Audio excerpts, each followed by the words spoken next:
ایک عورت تھی طواف کر رہی تھی اور طواف کے دوران کہتی تھی اللہ میں اس حال میں بھی آپ سے راضی، اے اللہ میں اس حال میں بھی آپ سے راضی۔ تو ایک آدمی نے یہ سنا تو بڑا حیران ہوا، اس نے اس سے پوچھا کہ تو کیوں کہتی ہے کہ میں اس حال میں بھی آپ سے راضی، میں اس حال میں بھی آپ سے راضی؟ اس نے کہا کہ میں طواف ختم کر لوں گی نا تو میں تمہیں اپنا واقعہ سناؤں گی۔ چنانچہ اس عورت نے اپنا واقعہ سنایا کہ میرے 3 بچے تھے، میں گھر کے اندر ایک دن تنور پہ روٹیاں پکا رہی تھی تو میرے بڑے 2 بچے جو تھے وہ گھر میں کھیل رہے تھے کمرے میں، اچانک مجھے شور کی آواز آئی۔ تو وہ کہتی ہے کہ میں نے جب شور سنا تو میں وہیں سب کچھ چھوڑ کے تنور پر آٹا روٹیاں تو میں کمرے کی طرف بھاگی۔ جب کمرے گئی تو میں نے ایک عجیب تماشا دیکھا کہ اس سے 1-2 دن پہلے میرے خاوند نے گھر میں بکری کو ذبح کیا تھا اور جس چھری سے بکری کو ذبح کیا تھا وہ اس نے کمرے میں رکھی تھی۔ تو میرے دونوں بچے کھیلتے کھیلتے ان میں سے ایک نے دوسرے کو کہا کہ تمہیں پتہ ہے کہ ابو نے بکری کو کیسے ذبح کیا تھا؟ تو دوسرا کہتے ہیں مجھے تو نہیں پتا۔ وہ کہتے ہیں اچھا آؤ میں تمہیں بتاتا ہوں کہ کیسے ابو نے ذبح کیا تھا۔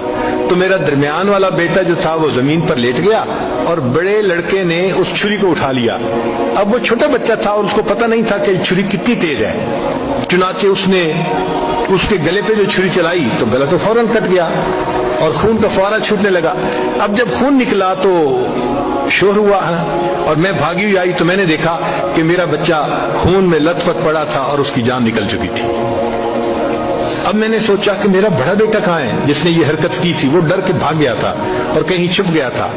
کہنے لگی میں نے اسے دوسرے کمروں میں دیکھا تو کہیں نظر نہیں آیا۔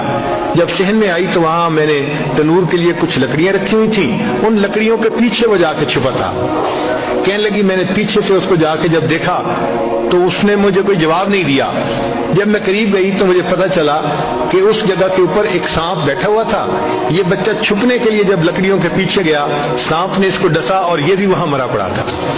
کہتے میں اس کی لاش اٹھا کے لائی، ایک بچے کو ایک چارپائی پہ لٹایا اور دوسرے بچے کو دوسرے چارپائی پہ لٹایا۔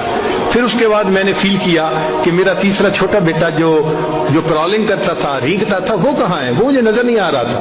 کہنے لگی میں اٹھ کے جب جو ہے تنور کی طرف آئی تو میں نے دیکھا کہ اس نے کرال کیا اور وہ تنور کے اندر گر چکا تھا۔